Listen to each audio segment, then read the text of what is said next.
Assalamualaikum warahmatullahi wabarakatuh. Perkenalkan saya Nadari dengan NIM 0603 1181 92 4005 dari Program Studi Pendidikan Ekonomi tahun 2019 Fakultas Keguruan dan Ilmu Pendidikan Universitas Sriwijaya. Di sini saya akan mempresentasikan proposal penelitian saya yang berjudul Analisis pengaruh penggunaan media pembelajaran Zoom terhadap motivasi belajar dan pemahaman peserta didik pada mata pelajaran ekonomi kelas 11 SMA Negeri 3 Prabu Muli. Adapun latar belakang dari penelitian ini yakni kita ketahui adanya virus COVID-19 tentunya telah memberikan dampak pada seluruh aspek kehidupan. Salah satunya pada aspek pendidikan, yang mana proses pembelajaran yang sebelumnya dilakukan secara tatap muka, kini berubah menjadi pembelajaran daring atau pembelajaran jarak jauh. Hal ini semata-mata dilakukan pemerintah sebagai salah satu upaya untuk memutus mata rantai penyebaran virus COVID-19. Adapun pelaksanaan pembelajaran jarak jauh sangat penting sekali untuk memilih media yang dapat mengantarkan proses pembelajaran agar sesuai dengan tujuan. Salah satu bentuk pelaksanaan pembelajaran jarak jauh adalah pembelajaran sinkronus. Pembelajaran sinkronus merupakan proses pembelajaran yang dilaksanakan langsung antara peserta didik dan pendidik secara online. Penggunaan media pembelajaran online seperti Zoom tentulah akan memberikan pengaruh terhadap motivasi belajar dan pemahaman peserta didik dalam mengikuti kegiatan pembelajaran, khususnya pada mata pelajaran ekonomi. Dalam proses pembelajaran diharapkan guru mampu untuk meningkatkan kualitas pengajaran dengan menerapkan dan menggunakan media pembelajaran yang relevan dengan proses pembelajaran dan sesuai dengan tujuan materi yang akan diajarkan atau yang ingin dicapai. Karena dengan adanya penggunaan media pembelajaran yang relevan, ini tentunya dapat membangkitkan ketertarikan peserta didik terhadap materi yang akan diajarkan dan juga dapat meningkatkan motivasi belajar peserta didik dan pemahaman peserta didik.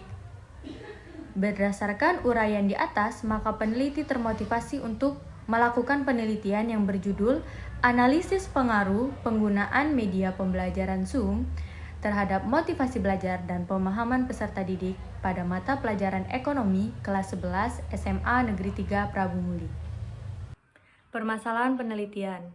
Berdasarkan latar belakang yang telah diuraikan sebelumnya, maka di sini dapat dirumuskan masalah yakni bagaimanakah pengaruh penggunaan media pembelajaran Zoom terhadap motivasi belajar dan pemahaman peserta didik pada mata pelajaran ekonomi kelas 11 SMA Negeri 3 Prabu Muli. Sedangkan tujuan penelitian yang ingin dicapai dalam penelitian ini yakni untuk mengetahui pengaruh penggunaan media pembelajaran Zoom terhadap motivasi belajar dan pemahaman peserta didik pada mata pelajaran ekonomi kelas 11 SMA Negeri 3 Prabu Muli. Selanjutnya, manfaat penelitian. Adapun manfaat penelitian yang diharapkan dari hasil penelitian ini yakni yang pertama, hasil penelitian ini diharapkan dapat menjadi referensi penelitian lebih lanjut yang berkaitan dengan penggunaan media pembelajaran Zoom. Yang kedua, sebagai bahan pertimbangan dan kontribusi serta referensi bagi pendidik dan calon pendidik dalam pemilihan dan penggunaan media pembelajaran. Tinjauan pustaka mengenai media pembelajaran. Adapun pengertian media pembelajaran menurut teori dan para ahli itu telah saya kemukakan dengan jelas dan rinci di dalam proposal penelitian saya. Sehingga di sini saya dapat menyimpulkan bahwasanya media pembelajaran adalah segala sesuatu yang dapat digunakan untuk menyampaikan atau menyalurkan pesan dan informasi kepada peserta didik sehingga dapat mendorong terjadinya proses pembelajaran yang efektif dan efisien. Aplikasi Zoom. Aplikasi Zoom merupakan salah satu aplikasi yang digunakan untuk memfasilitasi belajar secara mandiri dari rumah oleh para guru dan peserta didik. Guru bisa memanfaatkan berbagai fitur yang ada pada aplikasi Zoom untuk berinteraksi dengan peserta didik sehingga Aplikasi Zoom ini sangat dapat membantu terjadinya komunikasi dua arah antara guru dan peserta didik. Nah, dalam aplikasi Zoom ini ada juga fitur video, sehingga guru juga bisa bertatap maya dengan peserta didik dan melakukan komunikasi sebagaimana mestinya. Selanjutnya, motivasi belajar. Pengertian motivasi belajar menurut pendapat para ahli dan teori itu telah saya cantumkan di proposal penelitian saya. Sehingga dari beberapa pendapat tersebut dapat saya simpulkan bahwasanya motivasi belajar adalah seluruh daya penggerak psikis yang ada di dalam dan di luar diri individu peserta didik yang dapat memberikan dorongan untuk belajar demi mencapai tujuan belajar dari peserta didik tersebut. Dan yang terakhir yakni mengenai pemahaman peserta didik. Pengertian dari pemahaman peserta didik. Pemahaman peserta didik adalah kesanggupan peserta didik untuk mendefinisikan sesuatu dan memahami serta menguasai hal tersebut dan memaknainya.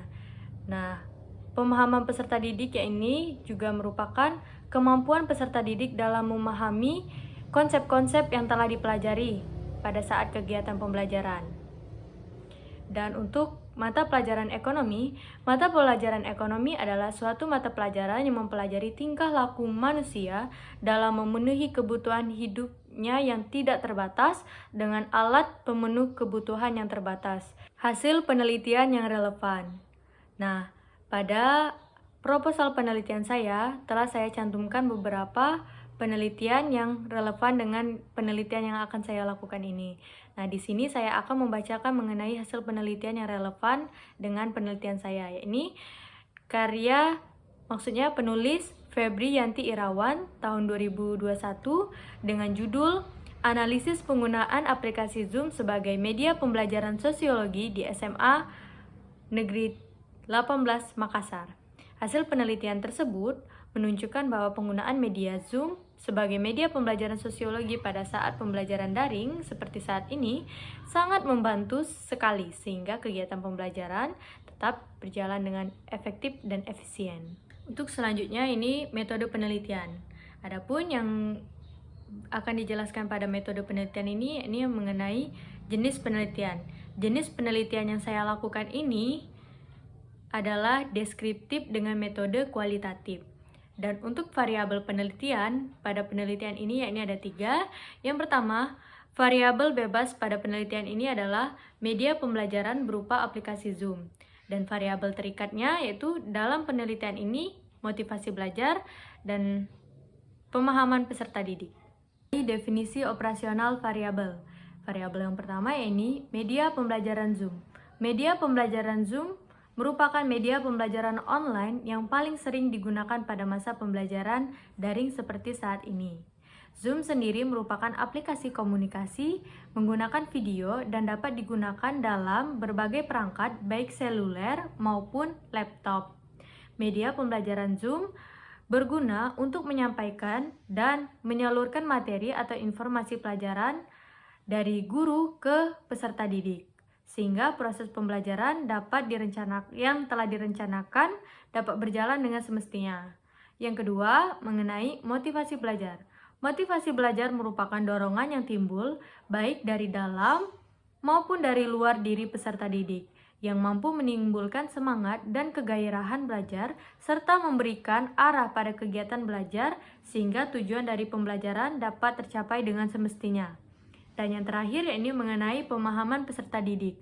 Pemahaman peserta didik adalah kesanggupan peserta didik untuk dapat mendefinisikan sesuatu dan memahami serta menguasai hal tersebut dan memaknainya.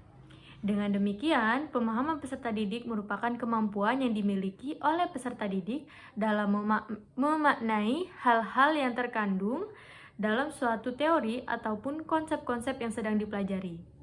Populasi dan sampel penelitian.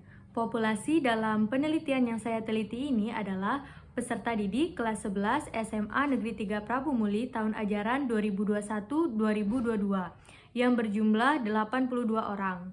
Dan untuk sampelnya yakni berhubung saya menggunakan teknik sampling yang digunakan adalah teknik sampling jenuh atau penarikan sampel yang menjadikan seluruh anggota populasi menjadi anggota sampel.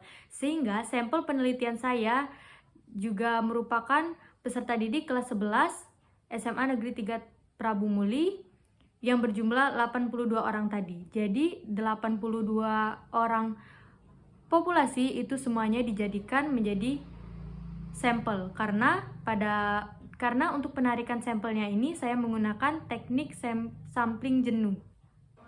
Teknik pengumpulan data yang digunakan dalam penelitian ini yakni menggunakan teknik wawancara, observasi, dan dokumentasi.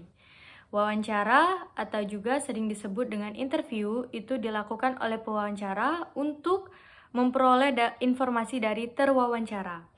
Penelitian ini menggunakan wawancara bebas terpimpin. Maksudnya yakni pewawancara bebas menanyakan apa saja kepada responden namun tetap berhubungan dengan data yang diinginkan, serta pewawancara sudah dibekali dengan daftar pertanyaan yang lengkap dan terperinci.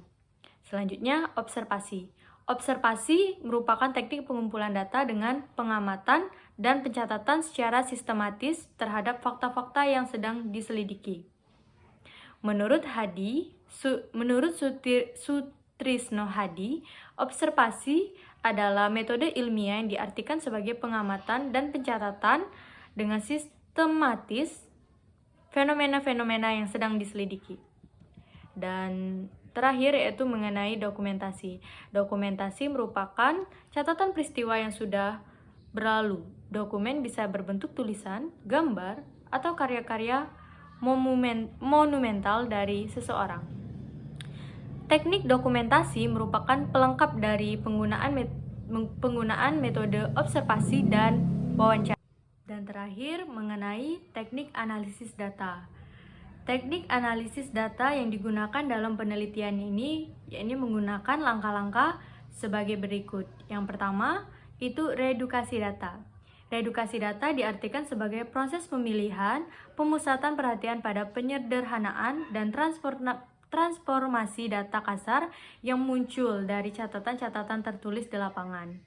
Peneliti memberikan pertanyaan kepada peserta didik mengenai bagaimana pengaruh penggunaan media pembelajaran Zoom terhadap motivasi belajar dan pemahaman peserta didik pada mata pelajaran ekonomi di SMA Negeri 3 Prabu Muli. Setelah itu, peneliti menentukan data yang relevan dan tidak relevan sehingga memenuhi hasil yang akurat. Yang langkah kedua yakni display data. Display data adalah pendeskripsian sekumpulan informasi tersusun yang memberikan kemungkinan adanya penarikan kesimpulan dan pengambilan tindakan. Penyajian data kualitatif disajikan dalam bentuk teks naratif. Kegiatan setelah meredukasi data, peneliti menyusun hasil-hasil yang telah diperoleh dari hasil wawancara, observasi, dan dokumentasi. Dan langkah yang terakhir ini penarikan kesimpulan. Penarikan kesimpulan merupakan akhir dari analisis data. Penarikan kesimpulan berupa kegiatan interpretasi yang menemukan makna data yang telah disajikan. Antara display data dan penarikan kesimpulan terdapat aktivitas analisis data. Selanjutnya, data yang telah diredukasi dan di display data, maka data yang diperoleh peneliti dianalisis kembali. Lalu, peneliti menjelaskan mengenai hasil dari penelitian dan memaknainya dalam bentuk kata-kata untuk mendeskripsikan fakta yang ada pada SMA Negeri 3 Prabu Muli. Setelah itu, data yang telah diperoleh peneliti disimpulkan dan peneliti mengambil intisarinya saja. Mungkin hanya itu saja presentasi proposal penelitian yang dapat saya lakukan. Apabila ada kesalahan saya mohon maaf, kepada Allah saya mohon ampun. Saya akhiri. Wassalamualaikum warahmatullahi wabarakatuh.